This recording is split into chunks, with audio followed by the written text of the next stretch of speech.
오늘은 결국 다섯 왕을 심판하다라는 제목으로 여호수아서 10장 16에서 27절 말씀을 전하도록 하겠습니다.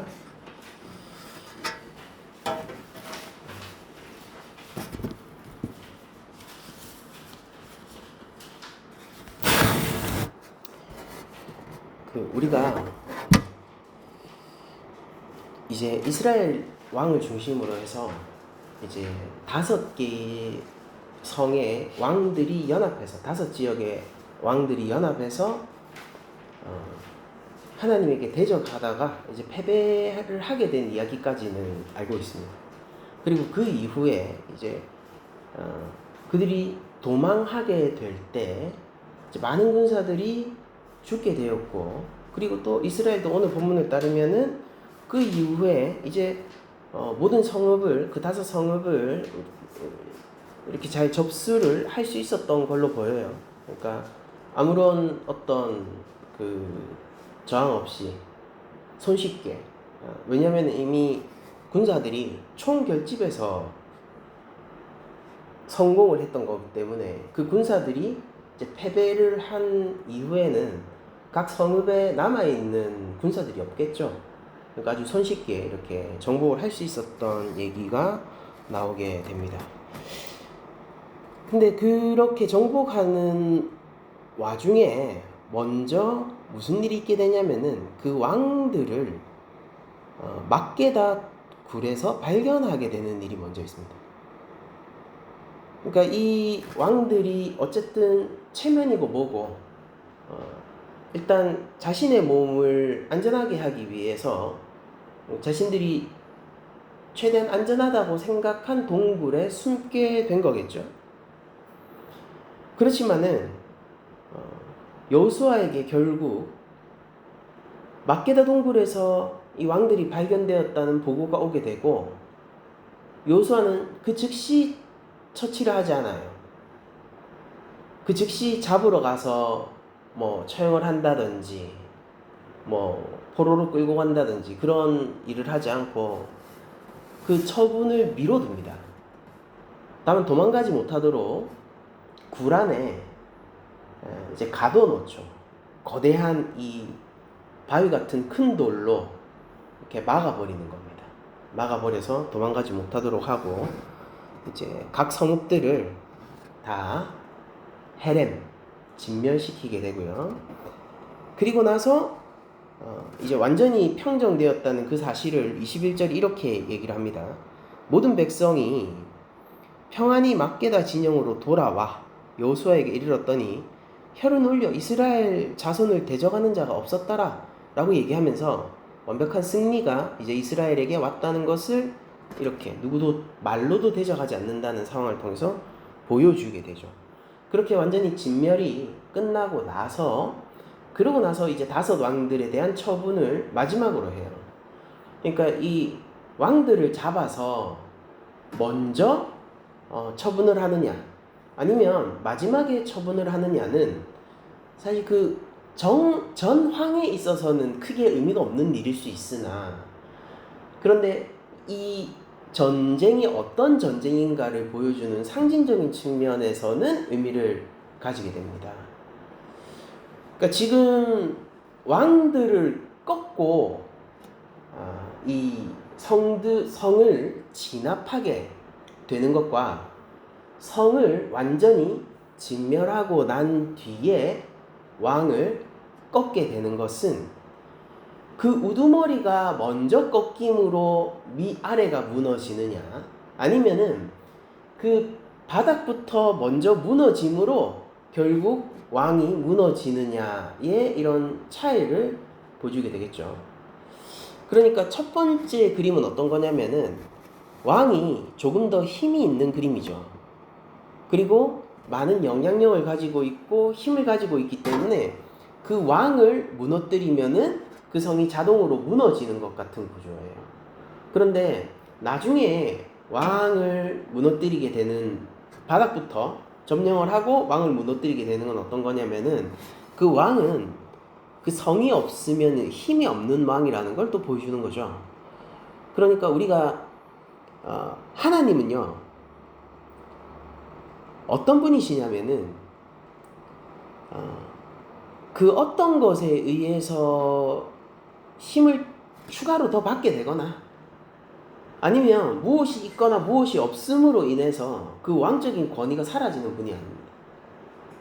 그러니까 하나님은 그분 자체로서 영광을 가지고 계시고 또한 그 왕적인 권능, 신적인 권능이라고 하는 것이 하나님에게 속해 있기 때문에 주변의 영향을 받지 않습니다. 그래서 사실 하나님의 백성이 모두 진멸당한다고 해도요, 하나님은요, 그 대적을 심판하실 거예요. 심지어 그 백성들을 모두 진멸한다 하여도요, 하나님의 승리를 따라 그 백성들이 다시 살아나게 될 거라고요. 그러니까 이 구도가 요한계시록이에요. 그러니까 요한계시록이 순교를 요구하지 않습니까? 그 로마의 서슬퍼런 그 종교적 박해, 국가적 박해 아래에서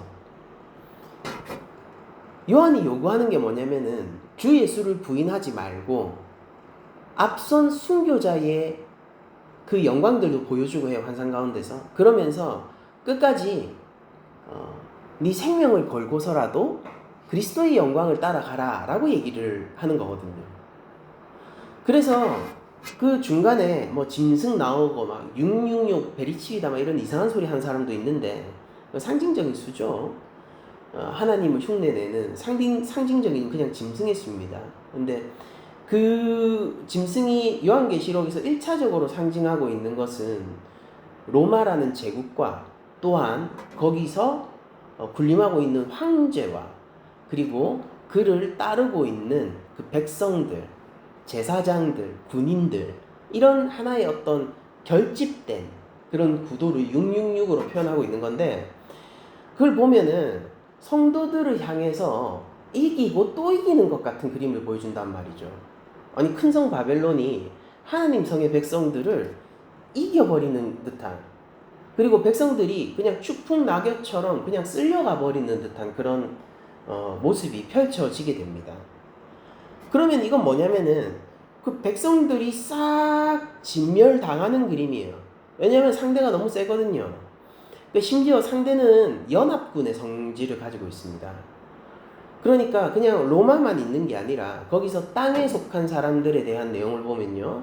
그 군왕들, 그러니까 열왕들이 모여서 그 하나님, 그 예수님을 대적하기 위해서 모이게 되거든요.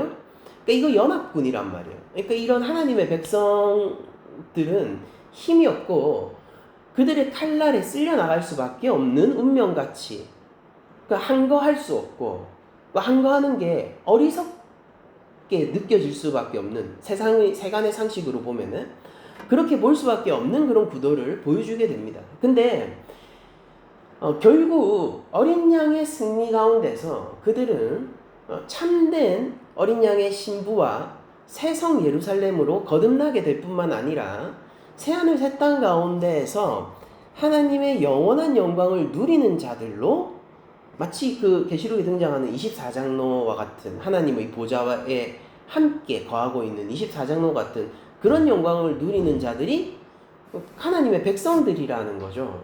그럼 우리가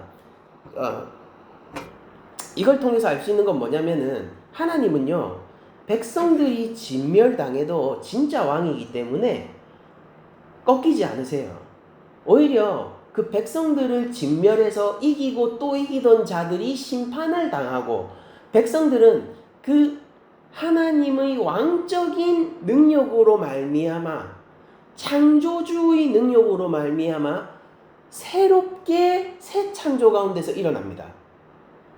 그러니까 이게 진짜 왕의 스토리예요. 근데 오늘 본문을 보면은 이 5 왕들이 5이나 모였다라고 하고 기세 좋게 먼저 이 싸움을 걸어왔음에도 불구하고 그 성들이 진멸되고 그 군사들이 진멸되자마자 아무런 힘이 없이 그냥 하나님의 저주와 심판 아래 놓일 수밖에 없는 자들이라는 것을 보여주게 되는 거죠. 그러니까 군왕이 필요 없고 세상의 권력자가 필요 없고 돈 많은 자가 필요 없는 거예요. 어디 앞에서는? 하나님의 심판 앞에서는.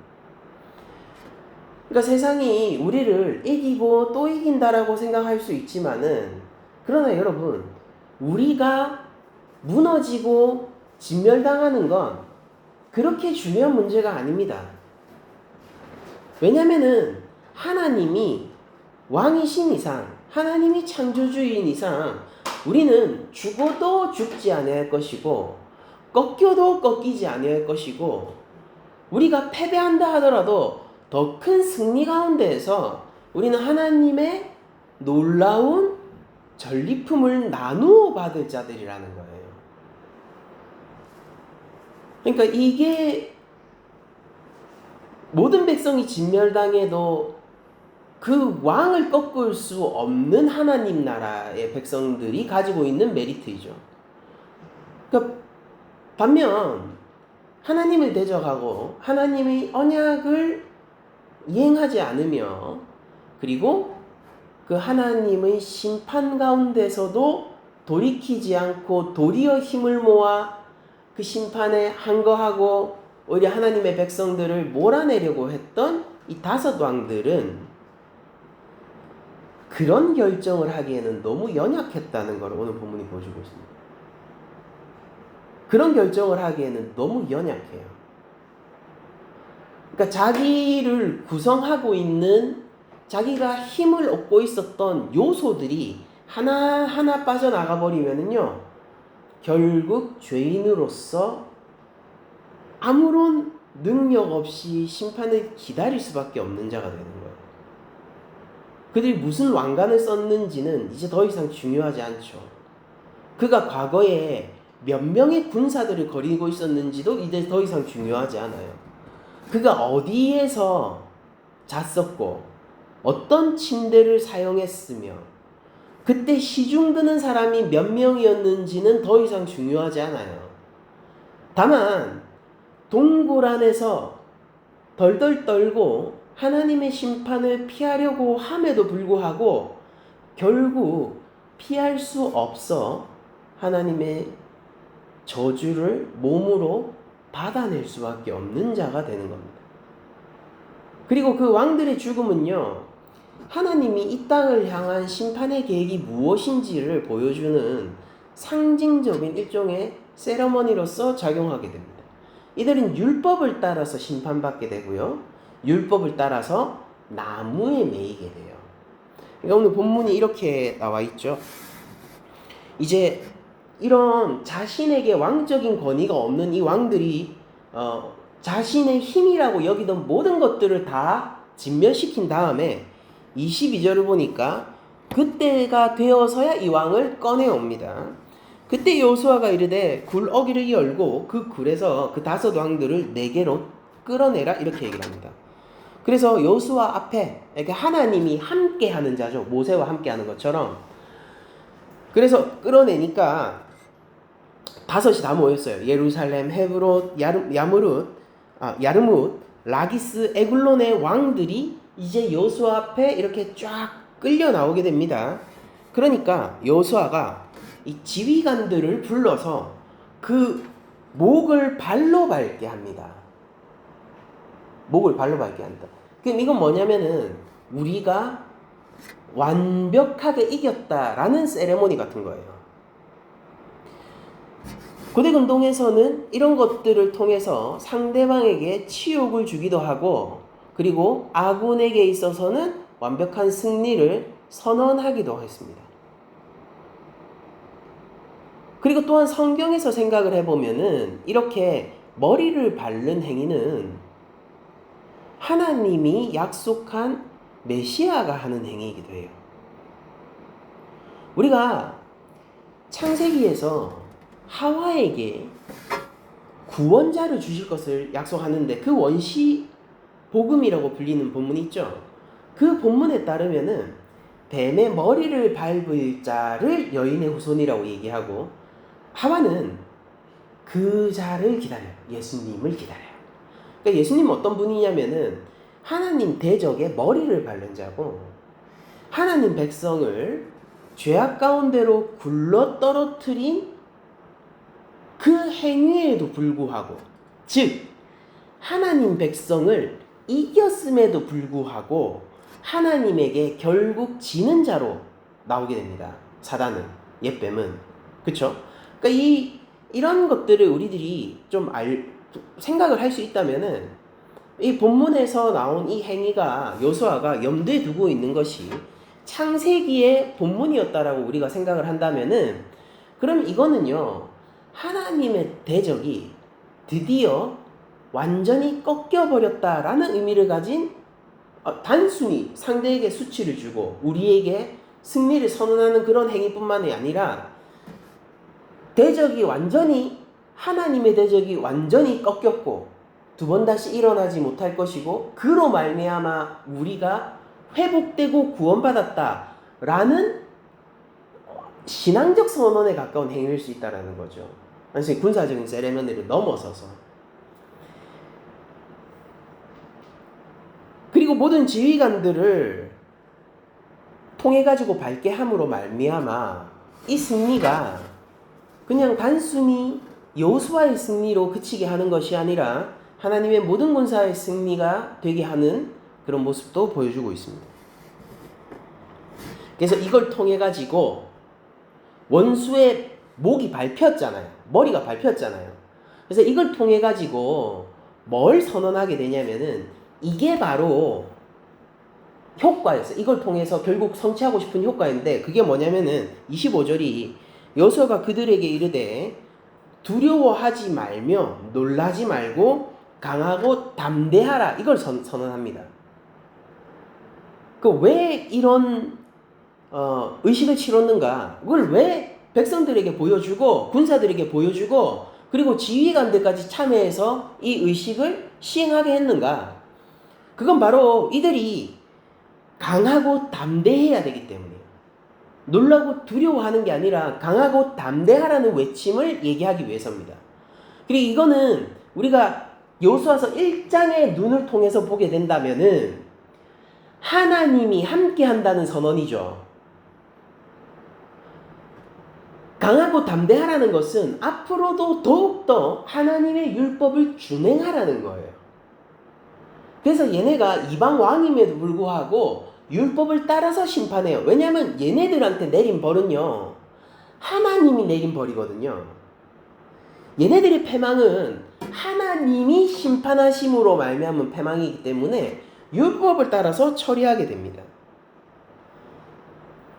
그래서 그 왕들을 죽이고 나무에 매달렸다가 저녁에 내립니다. 신명기를 보면은 이 사형에 해당하는 자를 걸어둘 것을 얘기하거든요. 나무에. 그러니까 그거는 백성들을 향한 경고겠죠. 백성들을 향한 경고예요. 그러니까 매스미디어예요. 지금처럼 뉴스 같은 거예요. 그 백성들을 향해 가지고 이렇게 생명에 관한 법 그리고 하나님에 관한 법을 어기면 사형입니다. 율법은. 그래서 그 두 가지 항목을 어기는 사형, 그걸 통해 가지고 사형법이 집행이 되게 됐을 때 이것을 통해서 경고를 함과 동시에 그거를 몇 날 며칠을 달아놓게 못해요. 하루가 지나기 전에 내려야 됩니다. 왜냐면은 계속 달려있으면은 그걸 부정하다라고 생각했기 때문이에요. 그리고 그 부정함이 하나님이 주신 언약의 땅 가운데 그 언약의 땅을 더럽힐 거라고 신명기가 선언하고 있기 때문에 그 잠깐 전시해놓고 그리고 해가 지기 전에 내려버리는 게 신명기 본문에서 행하는 바인데, 신명기 본문이 그럼 왜 그 시체가 달려있는 게 땅을 더럽히는 일이냐의 이유를 얘기하는데, 그 이유는 나무에 달린 자마다 하나님께 저주받은 자이기 때문이다라고 얘기를 하고 있습니다. 그러면은 이 5 왕들은요, 예루살렘 왕을 중심으로 한 이 5 왕들은 하나님의 심판과 저주를 받았다라는 뜻이에요. 그리고 그들이 계속 이 땅에 있는 것은 이 땅을 더럽히는 일이라는 것입니다. 그래서 백성들에게 경고하는 것이죠. 하나님의 대적은 반드시 패망한다 라는 것을 경고하는 거예요. 하나님, 이거는 지금 살인죄가 아니라 하나님에 대한 죄로 기소된 거거든요. 그러니까 하나님을 대적하고 하나님의 언약을 방해하게 됐을 때 반드시 죽게 된다를 보여주는 거죠. 그리고 나서 백성들에게 요구하는 거예요. 그러므로 강하고 담대해라. 무슨 얘기입니까? 하나님을 대적치 말고 너희 여호와 하나님을 경외하되 율법을 준행하고 좌로나 우로나 치우치지 말고 그 길을 가라. 의심하지 마라. 상대가 연합군이라고 해서 꺾이지 마라. 우리는 하나님이 우리의 지도자이시며 그분은 만군의 여호와다. 그러니 그분이 함께 하시니 또한 내가 그와 함께 함으로 결코 두려워하지 말고 강하고 담대하게 하나님이 차지하라고 한 이 땅을 차지해라 라고 얘기를 합니다. 그러면은 상대는 결국 뭘 하게 돼 있다고요? 무릎을 꿇고 머리를 바닥에 조아린 채 하나님에 의해서 머리가 짓밟힐 거라는 거예요. 로마서에서 바울이 이렇게 얘기하죠. 이거 그 찬양도 있죠. 영광의 주님 속히 사단을 너희 발 아래에 상하게 하리. 이 찬양도 있잖아요. 16장 20절이죠. 근데 이 본문이, 그 로마서의 본문이 바로 오늘 본문에서 나와 있는 지도자들이 그 5왕의 머리를 밟는 상황과 유사한 상황이라는 거예요. 뭐냐면은 바울의 인식은 이거예요. 하나님의 백성들이 그렇게 하나님의 뜻을 따라 예수 그리스도를 믿음으로 거듭나고 예수 그리스도를 믿는 믿음 아래에서 살아가게 되면은 반드시 승리하게 될 것이다. 그럼 그 승리는 무엇인가? 그걸 어떻게 확인할 수 있느냐? 대적이 꺾일 것이고 주께서 그 대적의 머리를 밟고 있는 장면을 보게 될 거다라고 얘기를 합니다.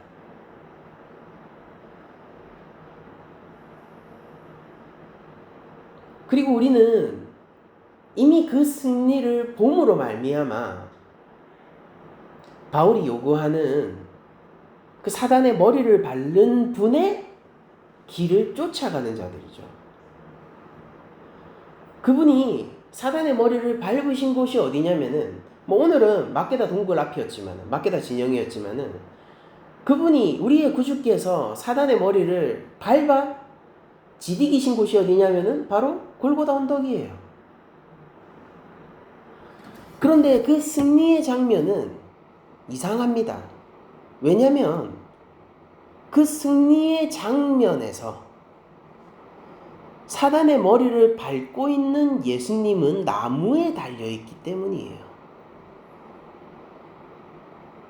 그쵸? 오늘 본문을 보면은 나무에 달린 자는 하나님의 심판과 저주를 받는 자고 대적의 머리를 밟는 자는 하나님의 편에서 승리하는 자예요. 이건 분리되어 있는 그림입니다. 그런데 우리가 골고다 언덕을 바라보게 되면은 사단의 머리를 밟으신 분이 나무에 달려 계세요. 그럼 그분이 하나님의 심판과 저주를 받았다는 것인가? 맞아요. 예수님은 하나님의 심판과 저주를 받음으로 말미암아 사단의 머리를 밟으셨어요.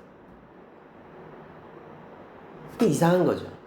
그러니까 겉으로 볼 때 여호수아처럼 예수님의 머리를 밟고 있는 게 사단인 것처럼 보입니다.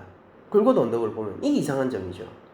그리고 오늘 나와 있는 이 하나님에게 대적한 5 왕들처럼 땅에 머리를 조아리고 목을 밟혀 있는 게 예수님 같단 말이에요. 겉으로 보기에는. 근데 우리가 그 십자가 사건을 한꺼풀만 더 벗기고 들어가면은 머리를 밟고 있는 것처럼 뻐기고 있는 자가 패망한 자이고, 머리를 밟혀 죽은 것 같은 자가 승리한 자란 말이에요.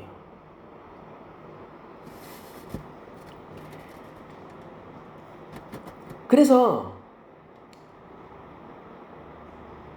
이 비밀을, 이 신비를 우리가 복음이라고 부르죠. 그리고 왜 한꺼풀만 벗기면 그렇게 반전이 되는가의 이유는 우리가 너무 잘 알고 있습니다. 왜냐하면 예수님은 무죄하심에도 불구하고 자기 백성을 살리기 위해, 교회를 살리기 위해 홀로 하나님의 저주와 진노를 받으셨기 때문이에요.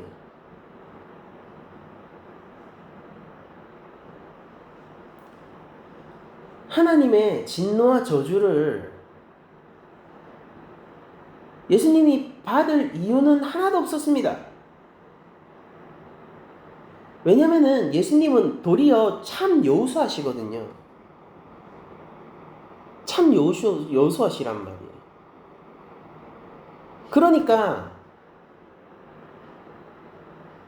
예수님은 하나님의 대적 모두를 밟아내실 능력과 또한 심판주로서의 권한을 가지고 계셨어요. 그러니까 여호수아가 맞다니까요. 하나님의 대적을 거꾸로 들여서 그 머리를 밟아버릴 자가 예수님이 맞다니까요. 하와가 기다린 자가 바로 예수님이고, 바울이 이미 로마서에서 이야기하고 있는 것처럼 하나님의 대적들을 머리로 밟으신 분이 예수님이 참으로 맞습니다. 그런데 우리가 한번 생각해 봅시다.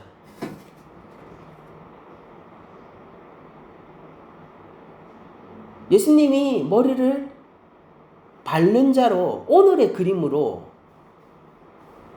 여호수아가 여호수아인 것을 보여준 채, 심판주가 심판주인 것을 보여준 채 골고다 언덕의 사건이 일어났다면은요, 우리가 머리가 밟혀 있어야 돼요. 다섯 왕의 자리가 우리였어야 해요. 우리 죄를 대신했다는 것은 바로 그런 의미 아니겠습니까? 예수님이 왜 무죄함에도 불구하고 도리어 하나님이 이 땅 가운데서 찾을 단 하나의 의인임에도 불구하고, 하나님의 독생자임에도 불구하고, 더 나아가 우리의 창조자임에도 불구하고 하나님의 심판과 진노를 받게 되었냐면요, 우리의 머리가 밟히지 않게 하려고 그렇게 하신 거예요. 제가 앞서서 그 왕은 백성들의 진멸과 상관없는 왕이어야 참된 왕이라고 제가 말씀을 드렸죠. 백성들이 진멸한다 하더라도요, 진짜 왕은 자신의 능력과 권위로 서서 대적들을 물리칠 뿐 아니라 자기 백성도 새 생명으로 살려요. 이 진짜 왕이에요. 근데 여기서 한 걸음 더 나가 봅시다. 여기서 더 나가서 진짜 왕 중의 왕, 결코 꺾이지 않고 꺾을 수도 없는 왕은 어떤 분이시냐면은, 대적에 의해서 자신의 머리가 밟혀도 대적을 물리치고 백성들을 살리시는 분이에요. 저는 우리의 왕 되신 예수님을 얘기하는 겁니다. 그게 우리 왕이세요. 철옹성처럼 단순히 무너지지 않는 정도가 아니에요.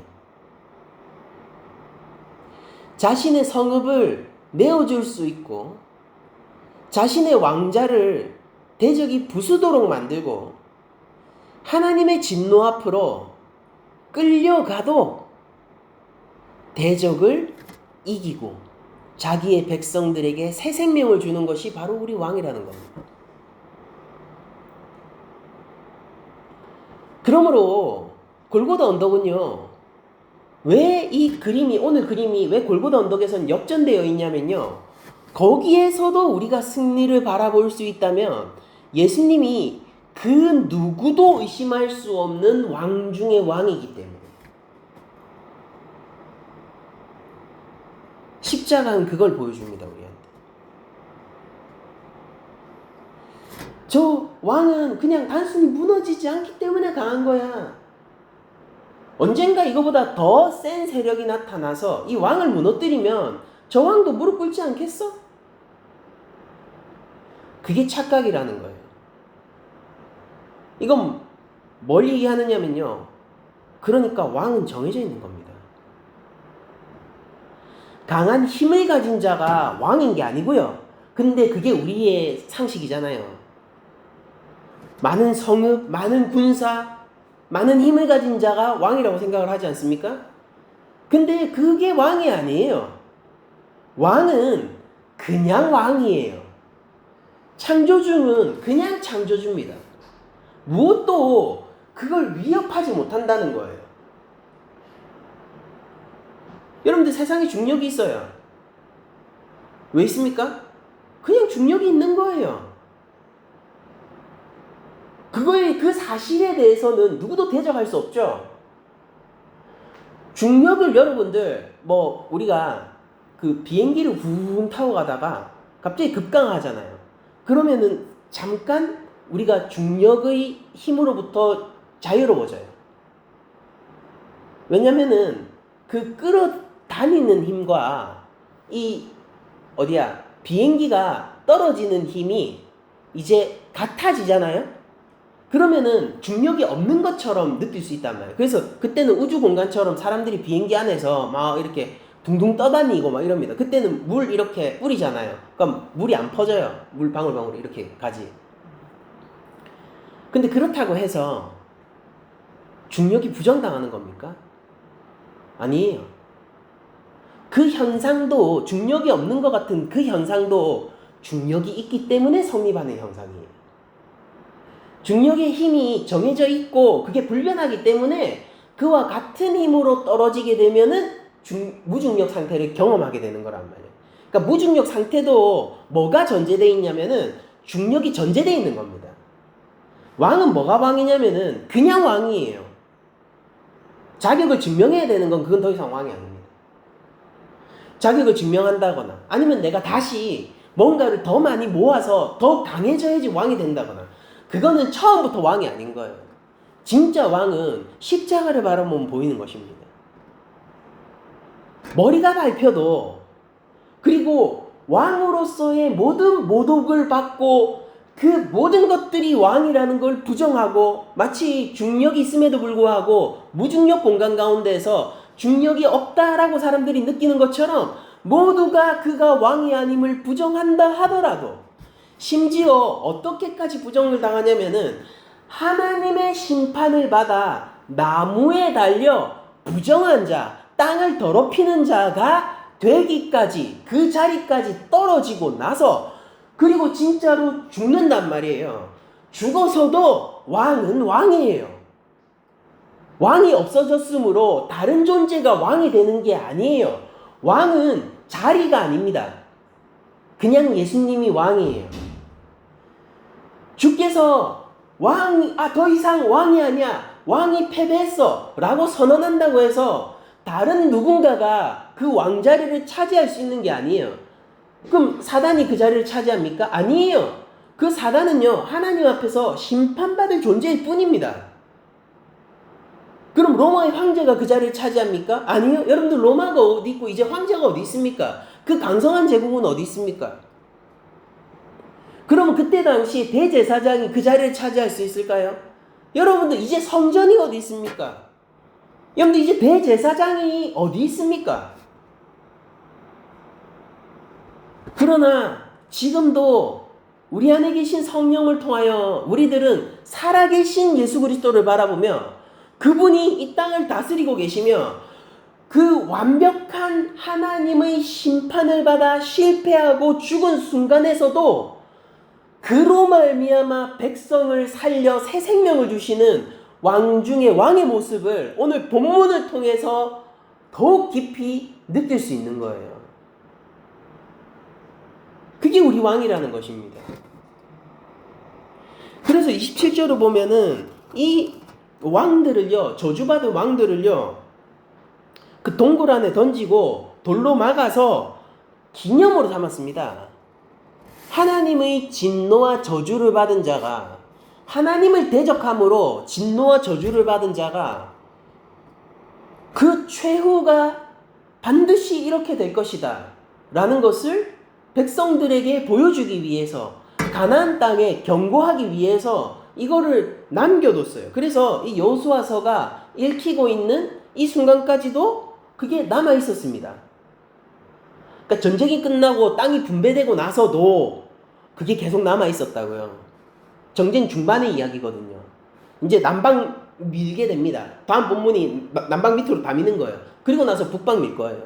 그럼 전쟁 한 3분의 2 정도 온 거죠. 근데 그때 일어났던 일을 전쟁이 끝나고 여호수아서가 만들어지는 그 순간까지도 계속 남겨두고 백성들에게 심지어 여호수아서를 통해 가지고 알리고 있는 거란 말이죠. 그럼 여러분들 생각해 보세요. 하나님의 저주를 받아서 그 동굴에 던져져서 문이 닫힌 자, 그 시체를 꺼내올 수는 있는 자가 누구란 말이에요. 하나님의 진노를 받아 동굴 가운데로 들어간 그 자를 누가 다시 꺼내올 수 있단 말입니까? 그냥 표징이 된 거예요. 하나님 심판, 결코 멈추지 않을, 그리고 결코 숨을 수 없는, 그들이 숨은 그 자리에서, 안전하다 느낀 그 자리에서 죽게 될 것임을 보여주는 그냥 표징으로서 작용하고 있단 말이죠. 근데 우리 왕의 동굴을 보십시오. 예수님의 무덤이 동굴 같은 형태예요. 그리고 거대한 이 돌로, 바위로 입구가 막혔었죠. 로마에 의해서 죽었고 또한 하나님의 심판으로 죽었습니다. 누가 꺼내올 수 있어요? 못 꺼내옵니다. 니고데모가 시체를 달라 그랬어요. 안 줍니다. 제자들도 엄두를 못 내요.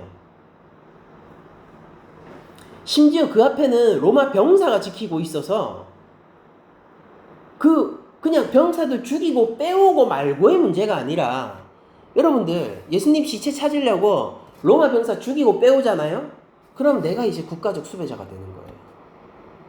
왜냐하면 로마에 대한 행정적이고 그리고 공개적인 군사적인 반란이 일어났거든요. 예루살렘에서. 그러니까 병사가 2명이 아니라 1명만 지키고 있어도요, 안 돼요. 내가 100명이 있어도 안 돼요. 내가 1000명이 있어도 안 된다고요. 1000명으로 그 병사 2명은 죽일 수 있죠. 근데 로마 제국을 상대할 수 있습니까? 누가 꺼냅니까? 못 꺼내요. 심지어 나무에 달려 죽은 자예요. 그 부정한 시체를 누가 손에 놓고 싶겠습니까?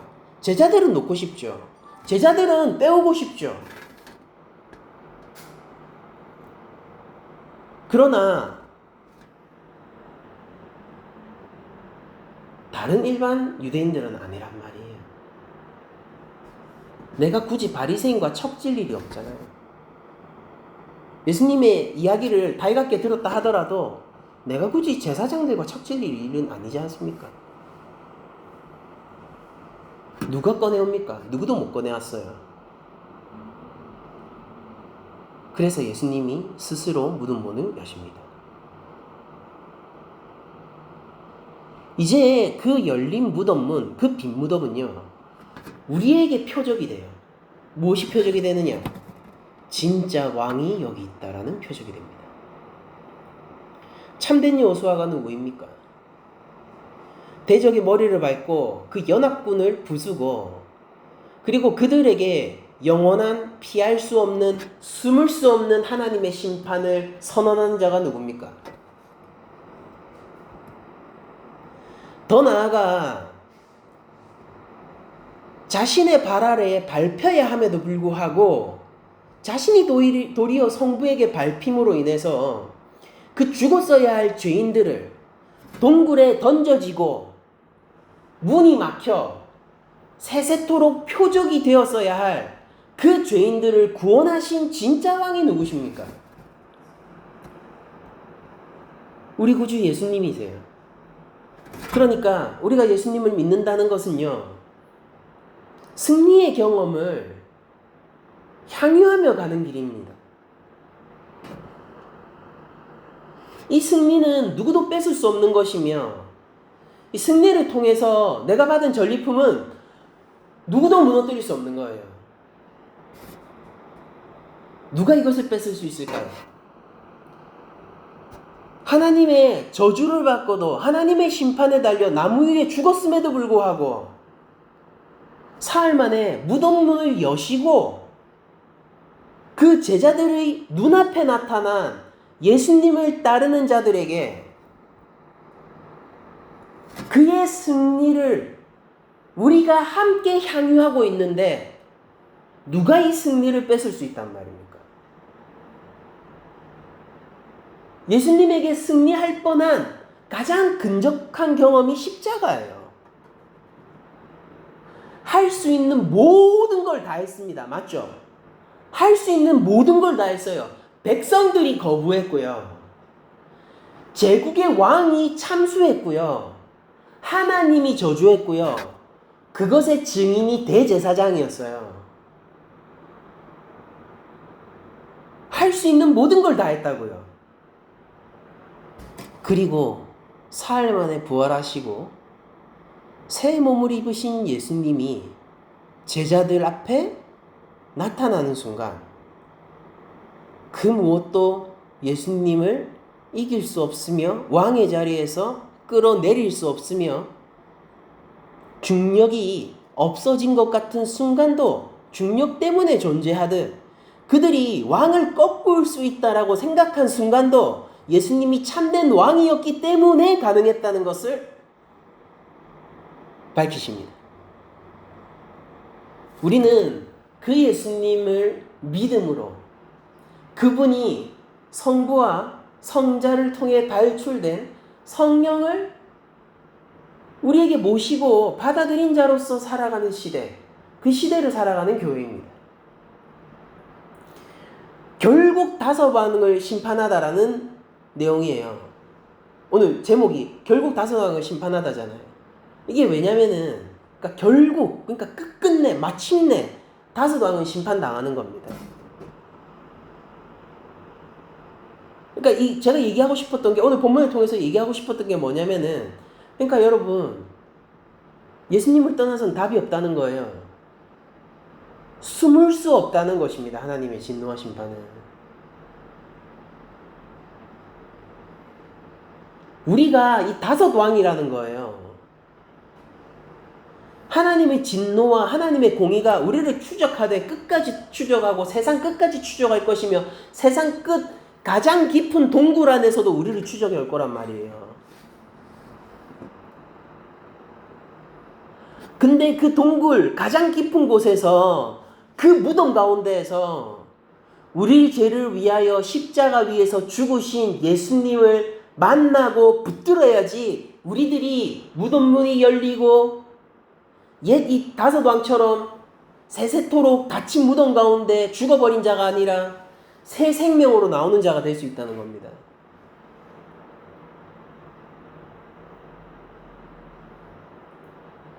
예수님을 믿는다는 건 하나님의 승리를 향유하는 일입니다. 그러니까 믿음을 가지시고 믿음 가운데서 살아가시고 여러분들 꺾이지 마세요. 믿음을 양보하지 마시고 내 앞에 제국이 있다 하더라도 여러분들 그 믿음을 양보하지 마십시오. 이 승리의 경험을 양보하는 순간 잠깐의 승리의 감각과 영원한 심판이 따라오게 될 것이니까요. 우리가 잠깐 패배하는 듯해도 우리가 예수님을 붙들고 있다면은 영원한 승리를 결국 차지하게 될 것입니다. 하나님 나라는 누구의 것입니까? 우리는 누구의 백성입니까? 참된 여호수아는 누구입니까?